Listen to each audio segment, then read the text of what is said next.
Hi hello welcome back to hello guys family. അപ്പോൾ എല്ലാവർക്കും സുഖമാണല്ലോ. അപ്പോൾ ഇന്ന് നമ്മൾ പോകുന്നത് ഒരു ഹെൽത്ത് മിക്സ് ബോൾ ഉണ്ടാക്കാനാണ് കേട്ടോ. അപ്പോൾ മിക്ക വീട്ടിലും കാണും ഏതെങ്കിലും ഒരെണ്ണം. നട്ട്സ് ഒന്നും കഴിക്കത്തില്ല, വെജിറ്റബിൾ ഒന്നും കഴിക്കത്തില്ല, അല്ല അങ്ങനെ കഴിക്കത്തില്ല, ഇങ്ങനെ കഴിക്കത്തില്ല, അങ്ങനെ കുറേ എണ്ണം കാണും. അപ്പോൾ അങ്ങനെയുള്ള കുഞ്ഞുങ്ങൾക്കാണെങ്കിലും വലിയവർക്കാണെങ്കിലും ഇത് ഒരെണ്ണം കഴിച്ചാൽ മതി, ഷടപൊട. അപ്പോൾ അതിനായിട്ട് നമ്മൾ നട്ട്സൊക്കെയാണ് എടുത്തിരിക്കുന്നത്. ഞാൻ 3 പാത്രത്തിലായിട്ട് എടുത്തത്. ആദ്യത്തെ പാത്രം നിങ്ങൾ ശ്രദ്ധിച്ച് കാണുമല്ലോ. അപ്പോൾ അതിൽ എള്ള് രണ്ടും ഉണ്ട്, ബ്ലാക്ക് ആൻഡ് വൈറ്റ്. പിന്നെ പച്ചക്കപ്പലണ്ടി, പംകിൻ സീഡ്, ചെറുപയർ, നല്ല ജീരകം, ലേശം ഉള്ളി, ഡ്രൈഡ് ഫ്രൂട്ട്സ്. അടുത്ത പാത്രത്തിൽ നമ്മൾ പിസ്ത തൊലി കളഞ്ഞെടുത്ത് വച്ചേക്കുന്നതും, പിന്നെ നമ്മുടെ കാഷ്യൂവും, പിന്നെ അതുപോലെ നമ്മുടെ റേസൻസ്, അതായത് ഉണക്കമുന്തിരി. അടുത്ത പാത്രത്തിൽ നമ്മൾ പൊടികളാണ് എടുത്തേക്കുന്നത്. ചോക്ലേറ്റിൻ്റെ ബൂസ്റ്റിൻ്റെ പൊടി ഉണ്ടെങ്കിൽ അത് എടുക്കുക, കുറച്ച് റാഗിപ്പൊടി, പിന്നെ കുറച്ച് ഹോർലിക്സ് പൊടി, പിന്നെ കടലമാവിൻ്റെ പൊടി, കലാസ്, ഇത്രയും മതി. അതിനുശേഷം നമ്മൾ ആദ്യം എടുത്ത് വെച്ചിട്ട് ആദ്യത്തെ പാത്രമാണ് ഇടേണ്ടത്.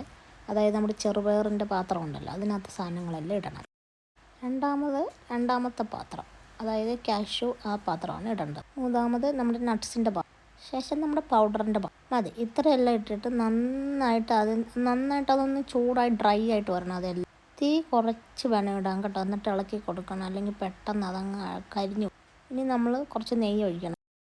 നെയ്യ് ഇപ്പം ശകലം ഇട്ടാൽ മതി, ബിക്കോസ് മിക്സിക്ക് അത് നമ്മൾ അടിച്ചെടുത്ത് കഴിഞ്ഞിട്ടാണ് പിന്നെ നമ്മൾ നെയ്യ് ഒഴിച്ച് നന്നായിട്ട് ഇളക്കി കൊടുക്കും. നന്നായിട്ട് ഇളക്കി കൊടുത്തതിന് ശേഷം നമുക്ക് ഇഷ്ടമുള്ള രീതിയിൽ അത് ഷേപ്പാക്കി എടുക്കാം. ഞാനൊരു ബോളിൻ്റെ ഷേപ്പാക്കിക്കൊണ്ടാണ് ഹെൽത്ത് മിക്സ് ബോൾ എന്ന് പേര് കൊടുത്തത്.